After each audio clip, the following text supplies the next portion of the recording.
नमस्कार दोस्तों, स्वागत है आप सभी का हमारे चैनल भक्ति ज्ञान में। दोस्तों, आज मैं आपको श्रीमद् भागवत महापुराण की कथा का श्रवण करा रहा हूँ। आप सभी भक्तजन इस कथा को श्रद्धा पूर्वक मन लगाकर सुने। भगवान श्री कृष्ण आप सभी की मनोकामना पूर्ण करेंगे और आप सभी के कष्टों को हर लेंगे। बोलो श्री कृष्णचंद्र महाराज की जय।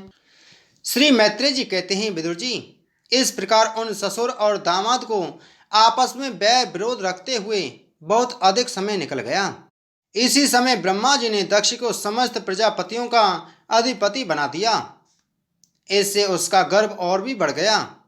उसने भगवान शंकर आदि ब्रह्मनिष्ठों को यज्ञ भाग न देकर उनका तिरस्कार करते हुए पहले तो वाजपेयी यज्ञ किया और फिर बृहस्पति सब नाम का महायज्ञ आरंभ किया। उस यज्ञोत्सव में सभी ब्रह्मर्षि, देवर्षि, पितर, देवता आदि अपनी अपनी पत्नियों के साथ पधारे। उन सब ने मिलकर वहां मांगलिक कार्य संपन्न किए और दक्ष के द्वारा उन सब का स्वागत सत्कार किया गया। उस समय आकाश मार्ग से जाते हुए देवता आपस में उस यज्ञ की चर्चा करते जाते थे। उनके मुख से दक्ष कुमारी सती ने अपने पिता के घर होने वाले यज्ञ की बात सुन ली। उन्होंने देखा कि हमारे निवास स्थान कैलाश के पास से होकर सब ओर से चंचल नेत्रों वाली गंधर्व और यक्षों की स्त्रियां चमकीले कुंडल और हार पहने खूब सज धज कर अपने अपने पतियों के साथ विमानों पर बैठी हुई उस यज्ञोत्सव में जा रही हैं। इससे उन्हें भी बड़ी उत्सुकता हुई और उन्होंने अपने पति भगवान भूतनाथ से कहा। सती ने कहा, वामदेव, सुना है इस समय आपके ससुर दक्ष प्रजापति के यहाँ बड़ा भारी यज्ञोत्सव हो रहा है। देखिए, ये सब देवता वहीं जा रहे हैं। यदि आपकी इच्छा हो तो हम भी चलें। इस समय अपने आत्मियों से मिलने के लिए मेरी बहनें भी अपने अपने पतियों के सहित वहाँ अवश्य आएंगी। मैं भी चाहती हूँ कि आपके साथ वहाँ जाकर माता पिता के दिए हुए गहने, कपड़े आदि उपहार स्वीकार करूँ। वहाँ अपने पतियों से सम्मानित बहनों, मौसियों और स्नेहार्द हृदया जननी को देखने के लिए मेरा मन बहुत दिनों से उत्सुक है। कल्याण में इसके सिवा वहाँ महर्षियों का रचा हुआ श्रेष्ठ यज्ञ भी देखने को मिलेगा। अजन्मा प्रभु, आप जगत की उत्पत्ति के हेतु आपकी माया से रचा हुआ यह परम आश्चर्यमय त्रिगुणात्मक जगत आप ही में भास कर रहा है। किंतु मैं तो स्त्री स्वभाव होने के कारण आपके तत्व से अनभिज्ञ और बहुत दीन हूँ। इसलिए इस समय अपनी जन्मभूमि देखने को बहुत उत्सुक हो रही हूँ। जन्म रहित नीलकंठ, देखिए, इनमें कितनी ही स्त्रियां तो ऐसी हैं जिनका दक्ष से कोई संबंध भी नहीं है, फिर भी वे अपने अपने पतियों के सहित खूब सज धज कर झुंड के झुंड वहाँ जा रही हैं। वहाँ जाने वाली इन देवांगनाओं के राजहंस के समान श्वेत विमानों से आकाशमंडल कैसा सुशोभित हो रहा है। सुरश्रेष्ठ, ऐसी अवस्था में अपने पिता के यहाँ उस सब का समाचार पाकर उसकी बेटी का शरीर उसमें सम्मिलित होने के लिए क्यों ना झटपटाएगा। पति, गुरु और माता पिता आदि शहरों के यहाँ तो बिना बुलाए भी जा सकते हैं। अतएव आप मुझ पर प्रसन्न हों। आपको मेरी यह इच्छा अवश्य पूर्ण करनी चाहिए। आप बड़े करुणामय हैं, तभी तो परम ज्ञानी होकर भी आपने मुझे अपने आधे अंग में स्थान दिया है। अब मेरी इस याचना पर ध्यान देकर मुझे अनुग्रहित कीजिए। श्री मैत्रेय जी कहते हैं, प्रिया सती जी के इस प्रकार प्रार्थना करने पर अपने आत्मियों का प्रिय करने वाले भगवान शंकर को दक्ष प्रजापति के उन मर्मभेदी दुर्वचन रूप बाणों का स्मरण हो आया जो उन्होंने समस्त प्रजापतियों के सामने कहे थे। तब वे हंसकर बोले। भगवान शंकर ने कहा, सुंदरी, तुमने जो कहा है अपने बंधुजनों के यहाँ बिना बुलाए भी जा सकते हैं, सो तो ठीक ही है, किंतु ऐसा तभी करना चाहिए जब उनकी दृष्टि अतिशय प्रबल देहाभिमान से उत्पन्न हुए मद और क्रोध के कारण द्वेष से युक्त न हो गई हो। विद्या, तप, धन, श्रोत्रय शरीर, युवावस्था और उच्च कुल, ये 6 सत्पुरुषों के तो गुण हैं, परंतु नीच पुरुषों में ये ही अवगुण हो जाते हैं। क्योंकि इनसे उनका अभिमान बढ़ जाता है और दृष्टि दोषयुक्त हो जाती है एवं विवेक शक्ति नष्ट हो जाती है। इसी कारण वे महापुरुषों का प्रभाव नहीं देख पाते।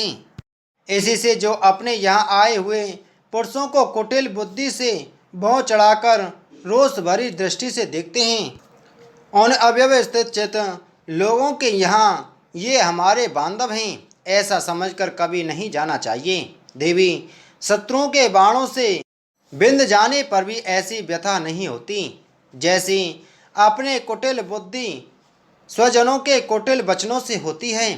क्योंकि बाणों से शरीर छिन्न भिन्न हो जाने पर तो जैसे तैसे निंद्रा आ जाती है, किंतु कुवाक्यों से मर्म स्थान विद्ध हो जाने पर तो मनुष्य हृदय की पीड़ा से दिन रात बेचैन रहता है।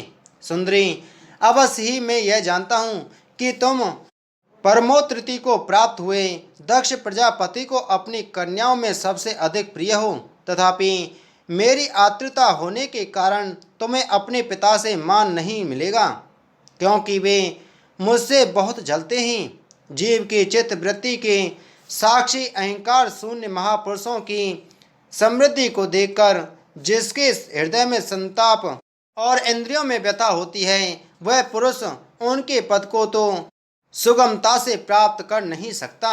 बस दैत्यगण जैसे श्रीहरि से द्वेष मानते हैं, वैसे ही उनसे कुढ़ता रहता है। सुमध्य में तुम कह सकती हो कि आपने प्रजापतियों की सभा में उनका आदर क्यों नहीं किया।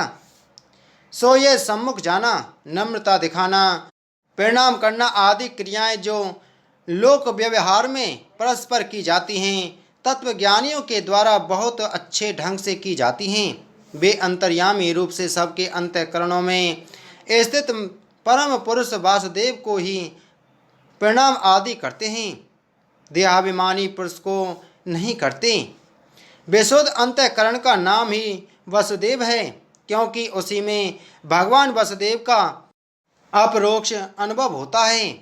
उस शुद्ध चित्त में स्थित इंद्रियातीत भगवान वसुदेव को ही मैं नमस्कार किया करता हूँ। इसलिए हे प्रिय, जिसने प्रजापतियों के यज्ञ में मेरे द्वारा कोई अपराध न होने पर भी मेरा कटु वाक्यों से तिरस्कार किया था, वह दक्ष यद्यपि तुम्हारे शरीर को उत्पन्न करने वाला पिता है, तो भी मेरा शत्रु होने के कारण तुम्हें उसे अथवा उसके अनुयायियों को देखने का विचार भी नहीं करना चाहिए।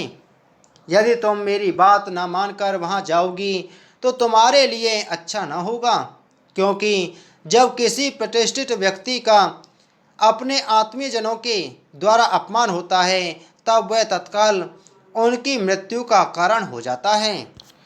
श्री मैत्रेय जी कहते हैं, विदुर जी, इतना कहकर भगवान शंकर मौन हो गए। उन्होंने देखा कि दक्ष के यहाँ जाने देने अथवा जाने से रोकने दोनों ही अवस्थाओं में सती के प्राण त्याग की संभावना है।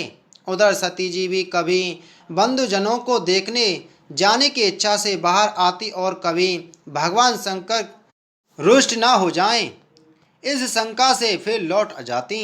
इस प्रकार कोई एक बात निश्चित न कर सकने के कारण वे दुविधा में पड़ गईं, चंचल हो गईं। बंधुजनों से मिलने की इच्छा में बाधा पड़ने से वे बड़ी अनमनी हो गईं। स्वजनों के स्नेहवश उनका हृदय भर आया और वे आंखों में आंसू भरकर अत्यंत व्याकुल हो रोने लगीं। उनका शरीर थर थर काँपने लगा और वे अप्रतिम पुरुष भगवान शंकर की ओर इस प्रकार रोज पूर्ण दृष्टि से देखने लगीं मानो उन्हें भस्म कर देंगी। शोक और क्रोध ने उनके चित्त को बिल्कुल बेचैन कर दिया तथा स्त्री स्वभाव के कारण उनकी बुद्धि मूढ़ हो गई। जिन्होंने प्रीतिवश उन्हें अपना आधा अंग तक दे दिया था, उन सत्पुरुषों के प्रिय भगवान शंकर को भी छोड़कर वे लंबी लंबी सांस लेती हुई अपने माता पिता के घर चल दी। सती को बड़ी फुर्ती से अकेले ही जाते देख श्री महादेव जी के मणिमान एवं मद आदि हजारों सेवक भगवान के वाहन वृषभराज को आगे कर तथा और भी अनेकों पार्षद और यक्षों के साथ ले बड़ी तेजी से निर्भयता पूर्वक उनके पीछे हो लिए।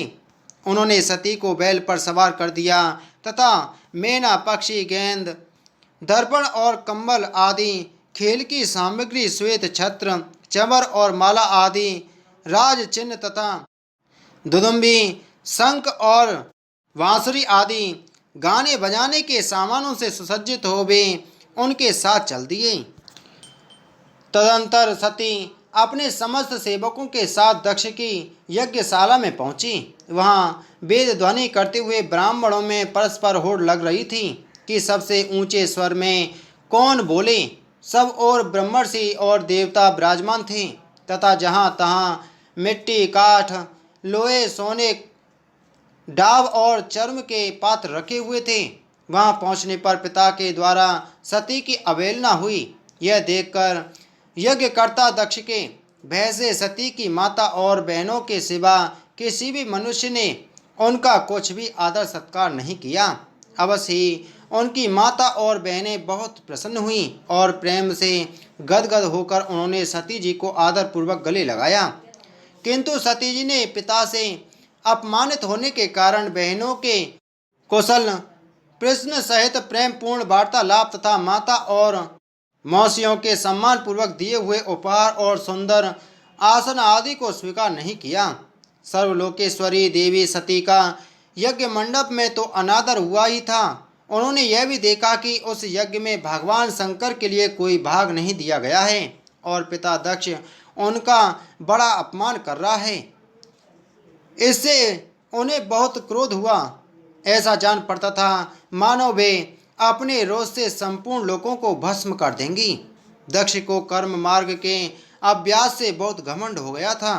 उसे शिव जी से द्वेष करते देख जब सती के साथ आए हुए भूत उसे मारने के तैयार हुए तो देवी सती ने उन्हें अपने तेज से रोक दिया और सब लोगों को सुनाकर पिता की निंदा करते हुए क्रोध से लड़खड़ाती हुई वाणी में कहा, बोलो श्रीमद्भागवत महापुराण की जय। बोलो श्री कृष्णचंद्र महाराज की जय।